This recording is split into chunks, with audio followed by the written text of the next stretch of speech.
आप देखिए कल भारतीय एथलीट नीरज चोपड़ा ने जो गोल्ड मेडल जीता, उसे भारतीय क्रिकेट बोर्ड ने 1 करोड़ रुपए, जो पाकिस्तानी करेंसी में 2.25 करोड़ रुपए बनते हैं, उसका ऐलान किया।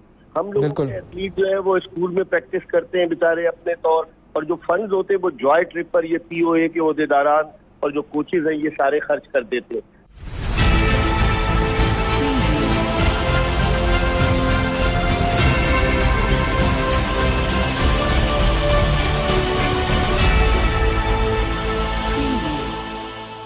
नमस्कार।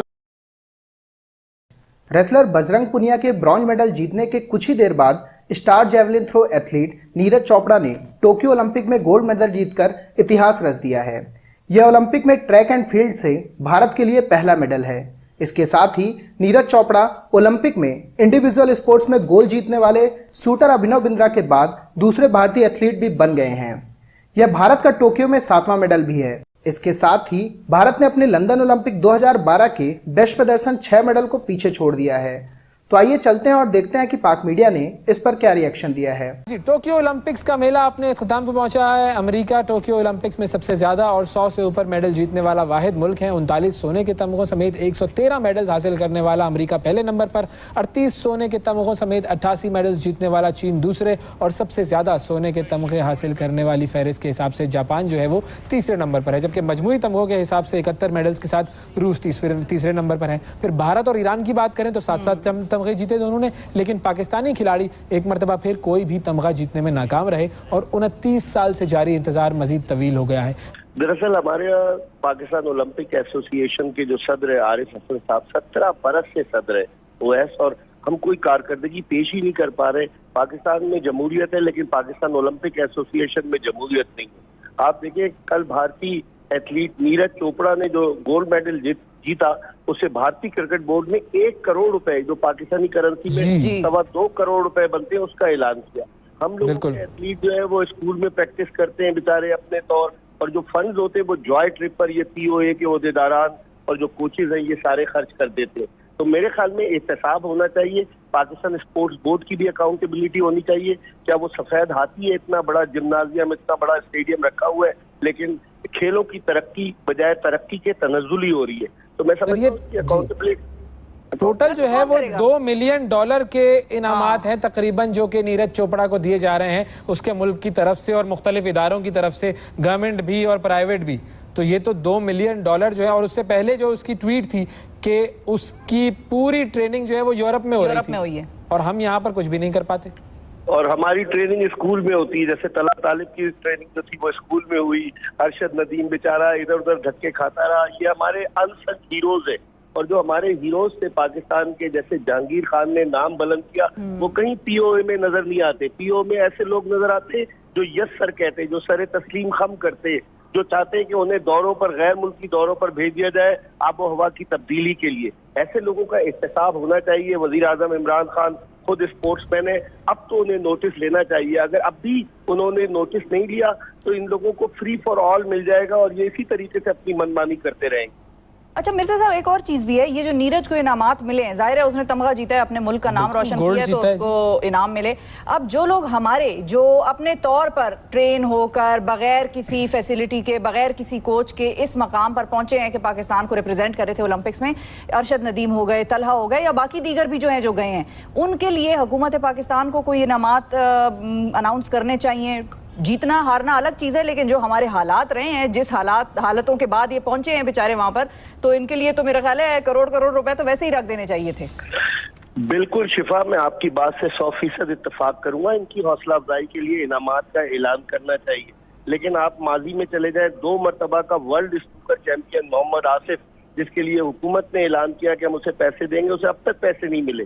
तो सिर्फ ऐलानात की हद तक ना हो, अमली तौर पर कुछ हो। गरीब हमारे स्पोर्ट्समैन, उनकी डाइट देखें, कैसे वो अपने आप को डेवलप करते हैं। मैं तो हैरान हूँ, अरशद नदीम बेचारा कैसे उसने इस मकाम तक पहुंचा। एक मिस्त्री का बेटा, मियां चुन्नू, एक छोटा सा शहर, वहां से पाकिस्तान के सब्ज लाली परचम की सरबुलंदी का सबब बन रहा है। तो ये तो नोटिस लेना चाहिए। कितने दिन हो गए आप बताएं, किसी ने कोई खबर ली? वफाकी वजीर बनाए बैनुल सूबाई राब्ता डॉक्टर फहमीदा मिर्जा आपके प्रोग्राम में भी आ जाती है। वो एक जबरदस्त पॉलिटिशियन है, लेकिन उन्हें खेलों का कुछ नहीं पता। जो उन्हें उनके मुशीर मशवरा देते हैं वो उसी पर अमल करते हैं। सर, तो बस वही गलतियां हैं ना, right man for the right job. तो फिर हम इस दौरे हुकूमत में भी तो नहीं ना देख रहे।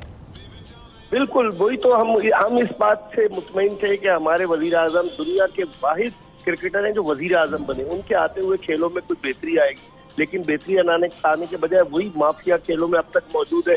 उस माफिया पर कोई हाथ ही नहीं डालता। अच्छा, और मिर्जा साहब एक और बड़ी इंपॉर्टेंट बात कि नीरज चोपड़ा को मोदी ने गालिबन ये भी कहा जा रहा है मुख्तलिफ सोशल मीडिया अकाउंट्स की तरफ से कि कॉल भी गई है। मुकाबले से पहले नीरज चोपड़ा को वजीर आजम उनका जो मोदी है उसने कॉल की है और हौसला बढ़ाया है। ये भी समझ में नहीं आ रहा कि वजीर आजम हमारे भी जो हैं उन्होंने भी ट्वीट तो की है, जाहिर है मुकाबले के बाद गालिबन, लेकिन ये है कि इनामात का जरूर ऐलान होना चाहिए ताकि बाकी भी जो लोग हैं जो अपने तौर ही पर कर रहे हैं बेचारे और अपने ही तौर पर करेंगे, क्योंकि हालात तो बदलते हुए नजर नहीं आ रहे, तो कम से कम उनमें थोड़ी हौसला जो है वो बढ़े।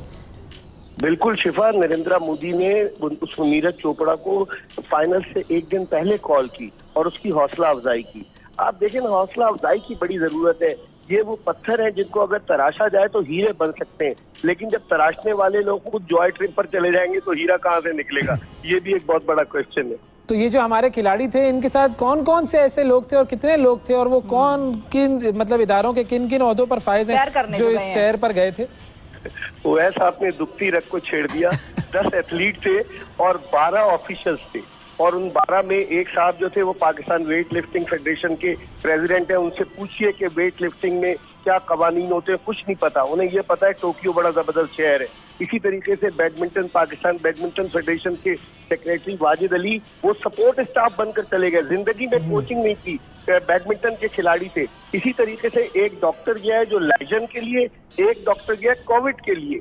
मतलब आप लोगों ने जिस तरीके से लोग गए दौरे पर, और पाकिस्तान ओलंपिक एसोसिएशन बेशतर लोगों के नाम रेकमेंड करती है कि इनको ले जाया जाए। वो नजमा परवीन का नाम उन्होंने रेकमेंड किया था, वो सबसे आखिर में आई, बगैर ट्रेनिंग के वो चली गई। तो आखिर इन लोगों का एहतसाब करें ना। अगर इनका एहतसाब कौन करेगा? हम और आप ऐसे ही मरसिया और नोहा पढ़ते रहेंगे और कुछ दिनों के बाद खामोशी हो जाएगी।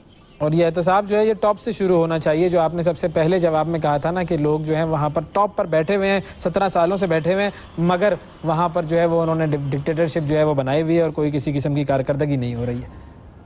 बिल्कुल, क्योंकि मतलब जमहूरियत नहीं ना, फेडरेशन के लोगों को मिला लेते हैं जो वोट दे देते हैं।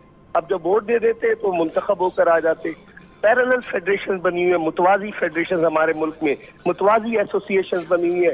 हर आदमी हरे रंग का कोट पहन के पाकिस्तान का वो जो परचम की पॉकेट लगा कर जो है वो तस्वीर खिंचवाने के लिए टीवी पर आ जाता है, लेकिन खेलों की तरक्की के लिए क्या किया है? कहाँ गए हमारे हीरोज जो पाकिस्तान के लिए लॉरेंस आए? उनको कोई याद क्यों नहीं करता? इन लोगों की वजह से याद नहीं करता, क्योंकि अगर इन्होंने उनको आगे किया तो फिर इनकी जो है ना दुकान बंद हो जाएगी। सुनो, चैनल को सब्सक्राइब करो, उसके बाद घंटी बजा देना ताकि अगली वीडियो आपसे मिस ना हो पाए। Thank you.